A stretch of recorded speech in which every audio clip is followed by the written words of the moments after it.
A flatbed truck backed through the gate of Isaac Byler's dairy farm with 120 stainless steel sinks tied down in crooked rows. Some had 3 deep basins. Others were small hand-washing bowls. Several still carried dull circles where faucets had once stood. Their legs were bent, their drains were missing, and years of restaurant work had left scratches across every bright surface. The restaurant chain had remodeled 12 kitchens in the same month. Its contractor needed the old equipment gone before the new counters arrived. Isaac could have the sinks if he accepted the entire load, including every damaged piece. The driver released the first strap. "They wash dishes," he said. "Now they are scrap." Isaac ran his thumb across the rolled edge of a 3-basin sink. Then he looked toward the lane where his milk cows walked back from the barn twice each day. He did not see a kitchen fixture. He saw 3 separate places where thirsty animals could lower their heads at the same time. Before the truck left, Isaac and his adult son Caleb had already carried one sink beneath the maple trees beside the pasture lane. They placed it on blocks, fitted a temporary hose to one end, and filled all 3 basins. The idea looked almost too simple to fail. Less than 2 hours later, not one cow would drink from it. Isaac was 49 and kept a herd of 96 dairy cows outside a small Pennsylvania town. His farm used a mechanical wind pump to lift tested well water into a covered storage tank on higher ground. Gravity carried that water back toward the barn, the calf pens, and the pasture lanes. The system was reliable, but it had one weakness. Most of the cows still depended on 2 large drinking tanks. When the herd returned from milking, the animals reached those tanks together. The strongest cows drank first. The quieter animals waited behind them. On mild days, the delay lasted only a few minutes. During hot weather, it became a problem. Isaac had watched cows crowd around water during the previous summer. A large tank could hold plenty, yet still offer too little drinking edge when many animals arrived at once. The old restaurant sinks appeared to offer that missing edge in smaller stations along the route. But the first sink sat beneath open sky for most of the morning. By noon, the stainless steel was hot enough to make Caleb pull his hand away. The shallow water near the top had warmed with it. A film of dust and maple pollen floated across the basins because the temporary hose entered without a cover. The sink also stood too high on the blocks. A cow could reach the water, but only by pressing her chest against a sharp metal corner. One animal stepped forward, sniffed the basin, and backed away.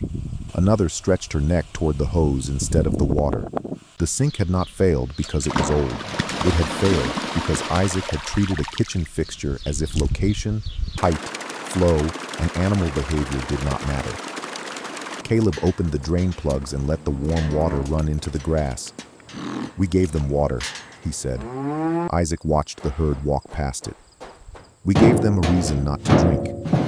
They carried the sink into the open equipment shed and set it on a low wooden frame. Isaac rounded every exposed corner with a new guard made from smooth hardwood. Caleb removed the old restaurant drain fittings and replaced them with new parts that could be opened for cleaning. Nothing from the discarded plumbing remained in contact with the fresh water. The next morning, they built a simple roof above the sink. It was wide enough to shade the steel through the middle of the day, but high enough to keep air moving around the cows. The sink stood on a compacted gravel pad, so spilled water would not turn the approach into mud. Isaac divided the supply line. A protected float valve controlled the water in the center basin, while short connections allowed all 3 basins to remain at the same depth. The valve sat behind a smooth guard where a cow could not strike it with her nose. A separate shutoff allowed the family to isolate that station without stopping water to the rest of the farm. Then Isaac measured the height from the gravel to the rolled edge. He lowered the frame twice before he was satisfied. The corrected station returned to the pasture lane 3 days after the first failure. This time, the steel remained cool in the shade. Caleb flushed the line until the water ran clear. Isaac filled the basins and marked the water level with chalk on the outside. When the first group left the barn, an older cow named Maple approached the center basin. She touched the water, drank, and moved aside. A second cow used the left basin. A third stepped to the right. For the first time, 3 animals drank where only one narrow space had existed before. Caleb watched the float drop.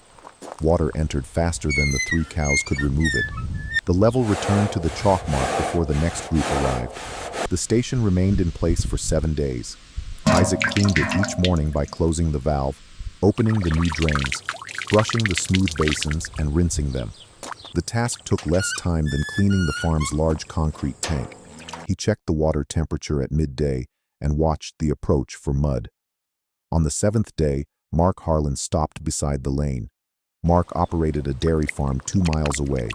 He had come to return a borrowed wagon wheel, but the 3-basin station held his attention. "That came from the restaurant load?" he asked. Isaac nodded. Mark watched 6 cows leave the barn. 3 used the sink while the others continued toward the older tank. There was no pushing around one narrow corner. Mark's own cows crossed a long holding lane after milking. His main waterer sat at the far end, where the herd often gathered in a tight group. He asked Isaac to build 4 stations from the deepest sinks. Isaac did not give him a price until they listed what each station required. The sinks had cost no purchase money, but the frames, new valves, new drains, protected supply lines, gravel pads, shade roofs, transport, and labor were not free. Mark agreed to pay $3,920 for 4 completed stations and their installation. He paid a deposit only after seeing the first sink run for a full week. That first order changed the pile behind Isaac's barn. The sinks were no longer one experiment. They were now material that had to produce the same safe result 4 times on a different farm. Isaac and Caleb selected 4 matching 3-basin sinks. One failed the first inspection because a corner seam leaked under the rolled edge. They marked it for scrap and chose another. The remaining sinks were checked for cracks, unstable legs, sharp damage, and unknown residue. Every old drain and supply fitting was removed. They built 4 new frames from the same pattern, but they did not assume the pattern alone made the stations ready. Each basin was filled and left overnight. Each float valve was tested with the supply open and closed. Each drain was opened after dirt and hay had been placed in the water to confirm that cleaning would not require someone to reach beneath a full basin. The 4 stations arrived at Mark's farm on a cloudy Thursday. 2 went along the return lane from the milking barn. 1 stood near the shaded feeding area. The 4th sat beside the path to the farther pasture. Mark's crew prepared the pads and connected the new branch lines to the farm's existing water system. At first, the result looked better than Isaac's prototype. The cows spread across the lane. The timid animals found an open basin. Mark stood beside the barn with a notebook and counted how many cows stopped at each point. Then the second milking ended. Nearly 70 cows entered the lane within a short period. The first station filled with animals. Its valve opened. The second station opened seconds later. Then the 3rd and 4th demanded water from the same narrow supply line. The level in every basin began to fall. Within 5 minutes, the last station held less than 2 inches of water. Its float hung fully open, yet only a thin stream entered. Cows pushed their noses toward the inlet. 1 animal left without drinking.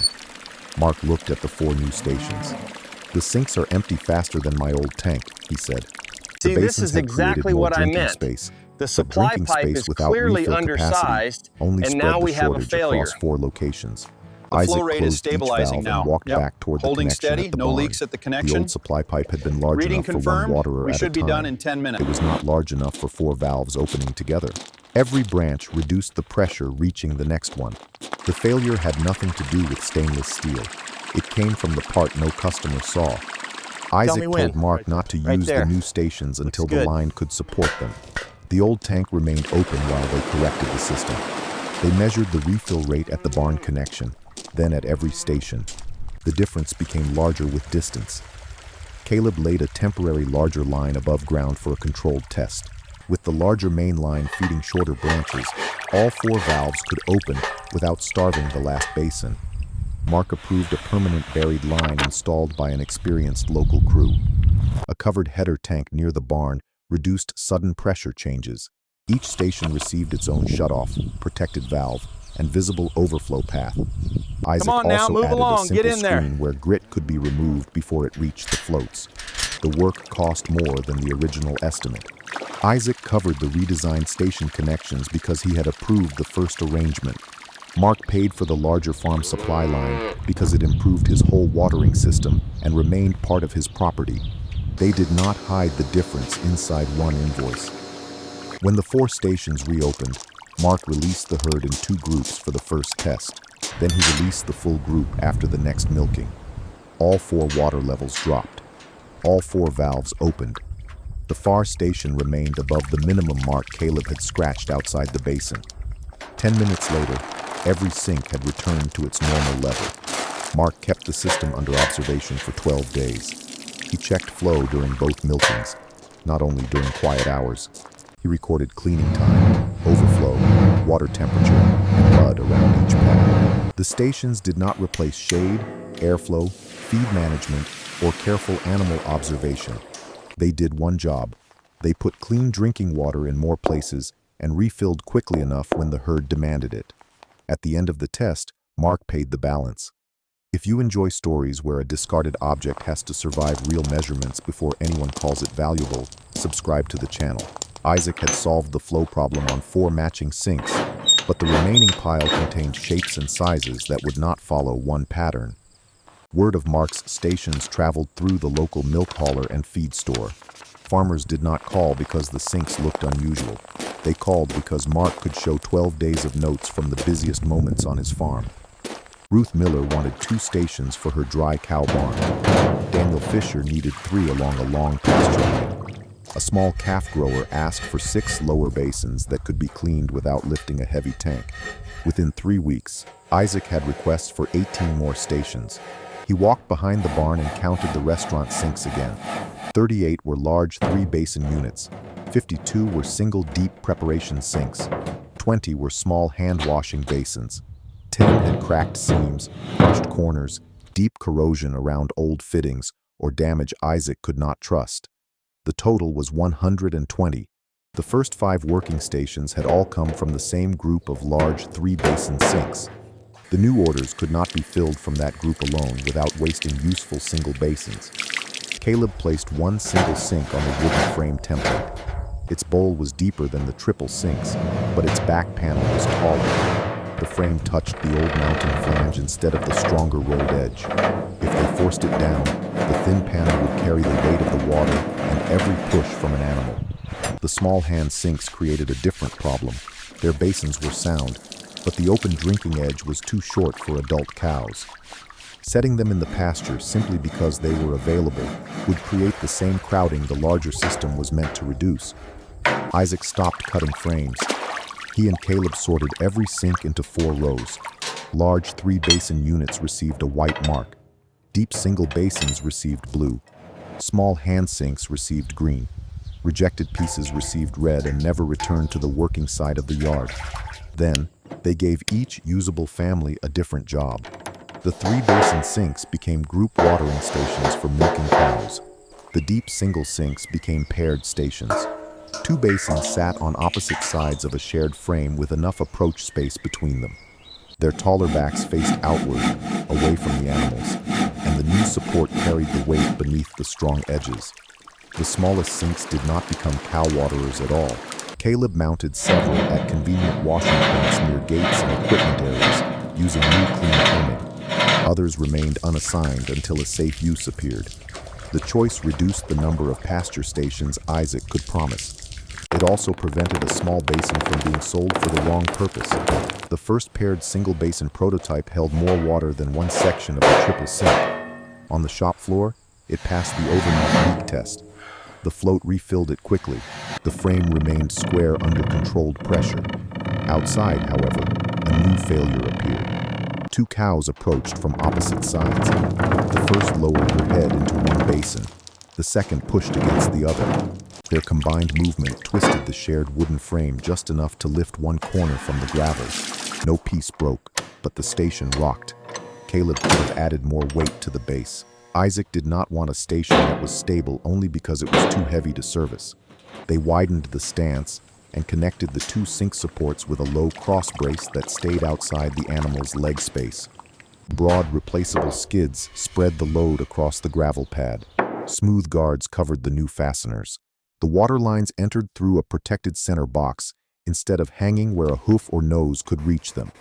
The corrected station did not rock when two controlled side loads were applied at the same time. It remained stable when one basin was full and the other was empty. Isaac then placed it with a small group for 8 days before approving the blue pattern. The 18 orders moved forward. Caleb made separate wooden templates for white and blue frames. Parts from one pattern never entered the other assembly area. Every sink carried an inspection card showing its family, leak test, valve test, drain test, and final location. The process looked slower than building from one pile. By the 6th station, it was faster because no one had to guess which support belonged beneath which basin. Ruth received her 2 stations first. She placed them under existing shade near the dry cow barn and monitored how often the animals gathered around them. Daniel's 3 stations went along a pasture route, each within easy reach of a prepared service lane. He added gravel before the first cow entered the area. The calf grower received lower single basin units sized for the animals using them, not we need to shortened fix copies this leak of the before adult winter design. comes. Agreed. The installations continued Let's start through by late tightening May. this coupling. Then Good the breeze weather today should forecast keep the changed. water flowing. A mass of Yeah, hot, hopefully humid that air was fixes expected to the settle pressure over the issue region with for the more than troughs. a week. Daytime temperatures would approach the upper 90s. The nights would remain warm, giving animals and buildings little time to release the heat stored during the day. Isaac had experienced short, hot spells before. This forecast was different because of its length. He walked his farm with Caleb before sunrise. They did not look only at the sinks. They checked the covered storage tank, the wind pump, every shade roof, the barn openings, the return lanes, and the refill rate at the farthest station. They cleaned the large waterers that would remain in service beside the smaller ones. They cleared the drains and inspected the gravel pads for standing water. The sinks were not a substitute for a water source. They could not make a weak well stronger or replace a failed pump. Isaac's covered tank had to enter the hot week full, and the mechanical pump had to keep replacing what the herd used. The family arranged a safe backup plan for lifting water if the wind remained still. Isaac also reduced every unnecessary demand on the system. Equipment washing happened outside peak drinking times. He checked for leaks at night. Caleb marked the storage level each morning and evening. By then, 11 reclaimed sink stations operated across the Byler farm. 4 stood along the return lane from milking. 3 served shaded pasture approaches. 2 served smaller groups near the barn. 2 more were available as cleaned seasonal stations that could be moved to prepared pads. The old large tanks stayed open. Isaac was not replacing one kind of waterer with another. He was removing the single crowded point that had controlled the herd's access.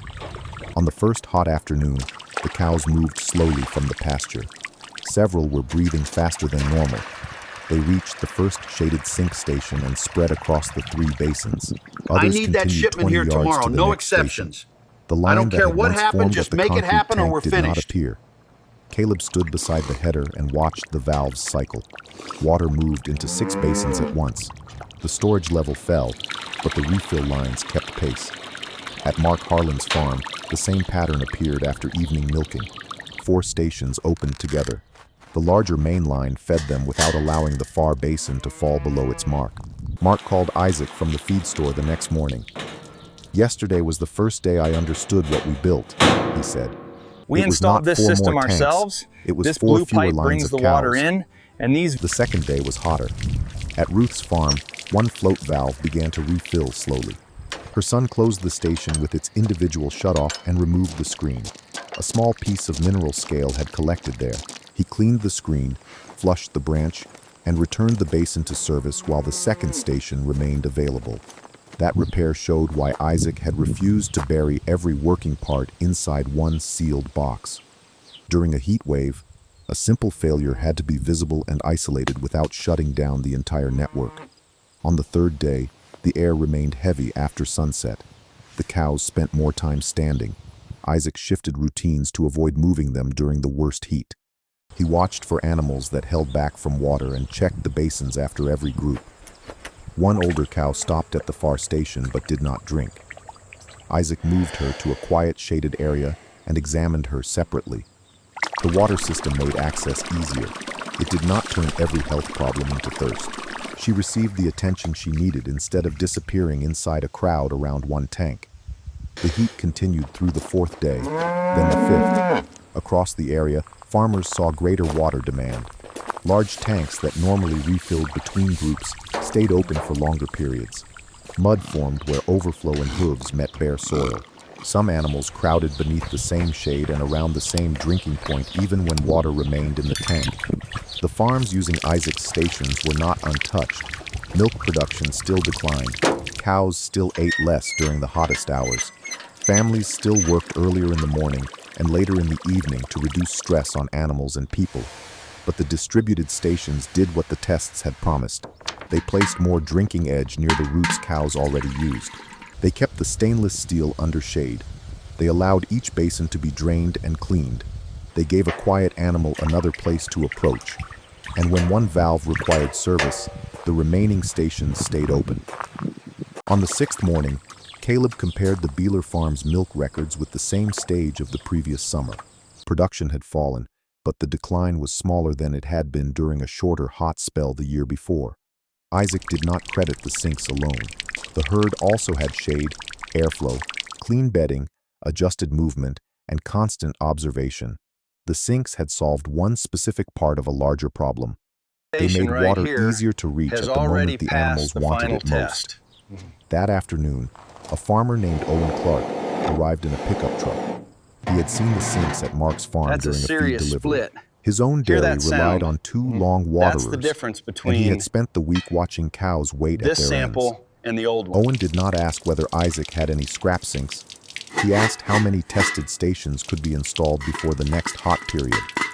Isaac showed him the inspection rows. He explained the white and blue patterns.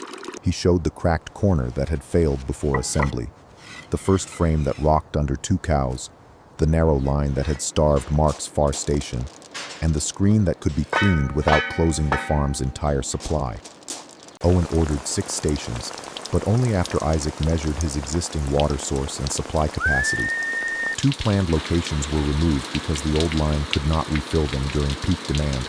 Owen chose to upgrade that line before adding the final stations. The heat wave broke after 9 days. A cool front arrived before dawn, carrying steady rain across the dry pasture lanes. Isaac walked beneath the shade roof near the barn. Rain struck the metal above him, while 3 clean basins filled quietly below. Behind the shop, the original mountain of sinks had become smaller and more orderly. 10 damaged units had gone to a metal recycler. Several small hand sinks served washing points around gates and work areas.